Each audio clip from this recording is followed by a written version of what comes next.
Cegil di mari, ada cegil, jangan lari. Assalamualaikum warga UNESA. Cegil apa nih? Ya, mau tahu banget nih. Kamu mau tahu banget tentang cegil? Iya, Sekepo itukah kamu sama kita? iya, Kepo siapa member cegil? iya. Haha, oke. Cegil Eats, cewek gizi lambe. Membernya ada aku Nindya. Aku Pipit. Aku Beta. Aku Novanda. Dan aku Farah. Jadi di cegil ini kita bakal membahas tentang pengaruh putus cinta terhadap asam lambung. Kita di sini sambil curhat-curhat dan membagi pengalaman terkait gizi loh. So, nggak usah lama-lama. Cekidot. BTW udah lama banget aku udah gak ngerasain jatuh cinta di masa perkuliahan ini loh. Iya nih, di perkuliahan ini tuh susah banget tahu. Sama loh, aku terakhir pacaran aja pas kelas 3 SMP. Bentar deh guys. Kok aku akhir-akhir ini ngeliat si Nindya tuh sikapnya nggak kayak biasanya ya? Kenapa coba? Kenapa Nin? Coba cerita deh sama kita, ada masalah apa belakangan ini? Oh, biasa, asam lambung lagi naik. Loh, kamu habis makan apa kok bisa naik? Atau lagi ada masalah? Nggak makan apa-apa sih, cuma lagi galau nih. Oh, itu penyebabnya.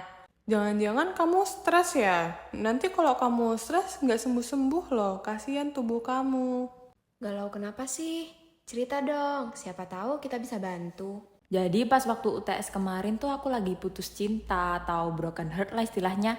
Biasalah anak muda. Kalian pasti juga tahu kalau lagi putus cinta tuh bawaannya sedih, pengen nangis, dan gak mood buat ngapa-ngapain. Makan pun gak teratur. Sampai makan pun aku gak selera tahu. Kadang makan nasi cuma sehari sekali, bahkan gak sama sekali. Dan paling cuma makan makanan ringan gitu aja. Iya kan, pola makan yang gak teratur itu tuh berpengaruh tahu ke lambung. Nah iya, karena aku jarang makan tuh jadi asam lambungku naik. Terus aku kan kepikiran karena putus cinta itu. Dan itu juga jadi salah satu faktor asam lambungku naik. Gitu ya. Aku ada info nih makanan yang bisa menurunkan asam lambung. Ini juga bisa kalian tiru kalau sedang berada di posisi yang sama dengan India loh. Makanan apa aja sih yang dapat menurunkan gejala asam lambung itu? Oke, yang pertama ada sayuran. Sayuran ini kalian bisa makan sayuran seperti kentang dan mentimun. Dan juga sayuran yang berdaun hijau lainnya. Lalu yang kedua ada jahe. Jahe selain berfungsi untuk menghangatkan, ini juga ada loh menurut studi dalam Food Science dan Nutrition menyebutkan bahwa mengonsumsi jahe kurang dari 1500 mg dapat meredakan mual akibat asam lambung loh. Lalu yang ketiga ada oatmeal. Kenapa sih harus oatmeal? Karena oatmeal ini bekerja dengan menyerap produksi asam lambung. Lalu selanjutnya ada makanan yang lunak. Kalian harus mengonsumsi makanan yang melunak seperti puding dan juga bubur. Lalu yang kelima, mengonsumsi buah non sitrus. Apa aja sih itu? Seperti buah pisang, apel, pepaya, dan juga alpukat. Yang keenam, ada putih telur. Eits, harus diperhatikan ya, putih telur itu harus diolah dengan cara yang benar, tidak boleh digoreng. Contohnya itu dengan cara direbus. Lalu yang ketujuh ada yogurt. Menurut studi dalam BMG Open Gastroenterology menyebutkan bahwa yogurt itu mengandung prebiotik yang dapat membantu mengatasi gejala asam lambung loh. Lalu yang terakhir, ini ada minuman, teh, dan juga jus wortel, kalian boleh mengonsumsi itu. Nah, tadi kan udah dikasih info nih sama Pipit soal makanan untuk menurunkan gejala asam lambung. Selain itu, ada juga loh makanan yang harus dihindari buat kalian dan juga Nindya ketika terkena asam lambung. Makanan apa aja sih yang harus dihindari? Yang pertama, buat kalian yang suka makanan asam, kayak kuah-kuah yang terasa asam seperti asinan, itu nggak boleh ya, karena dapat memicu asam lambung naik ke kerongkongan. Lalu yang kedua, makanan pedas seperti seblak ataupun sambal karena dapat memicu lambung terasa perih atau nyeri.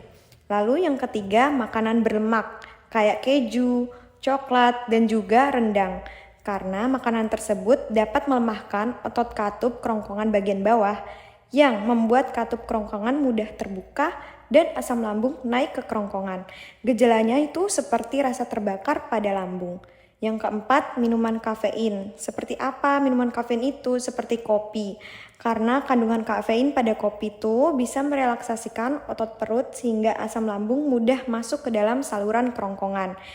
Biasanya, ketika meminum kafein, gejalanya ialah terasa terbakar pada dada dan ulu hati terasa perih. Lalu yang terakhir ada minuman soda. Minuman soda ini membuat perut terasa kembung dan memicu merangsang asam lambung. Nah, tadi kan udah dijelasin tuh sama Beta dan juga Pipit terkait apa aja sih makanan yang harus dihindari dan juga makanan apa aja yang bagus untuk dikonsumsi buat asam lambung. Nah, sekarang aku mau jelasin tentang penyebab asam lambung. Yang pertama, pola makan. Pola makan dibagi menjadi 3, yaitu jenis makan, frekuensi makan, dan juga porsi makan. Untuk yang jenis makan, tadi kan sudah dijelaskan sama Pipit dan juga Beta. Selanjutnya yaitu frekuensi makan. Jadwal makan yang sering nggak teratur, kayak jarang sarapan, terlambat makan, nunda-nunda waktu makan. Kemudian yaitu porsi makan. Dengan mengkonsumsi jumlah makanan yang kurang dari kebutuhan tubuh kita, itu juga dapat mengakibatkan asam lambung naik loh. Selanjutnya yaitu kebiasaan merokok.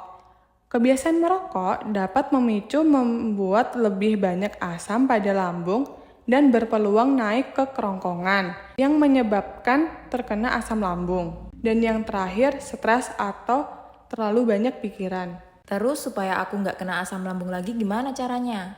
Ya, seperti yang dijelasin Novanda tadi. Jadi, meskipun kamu patah hati tuh, kamu itu harus tetap makan, setidaknya 3 kali sehari. Nah, kamu itu juga jangan sering makan makanan yang pedas gitu. Dan jangan terlalu banyak pikiran, karena banyak pikiran juga menjadi pemicu kamu terkena asam lambung. Oh jadi gitu. Oke deh, mulai sekarang aku bakal jaga pola makan aku biar gak kambuh-kambuh nih lambung. Iya, jadi gimana nih sama yang kemarin, Nin? Kamu ditinggalin tak ceritanya? Udah gak usah dibahas lagi, gak sesuai sama tema kita nih. Oke deh. Tunggu aja di next podcast kita ya. See you guys!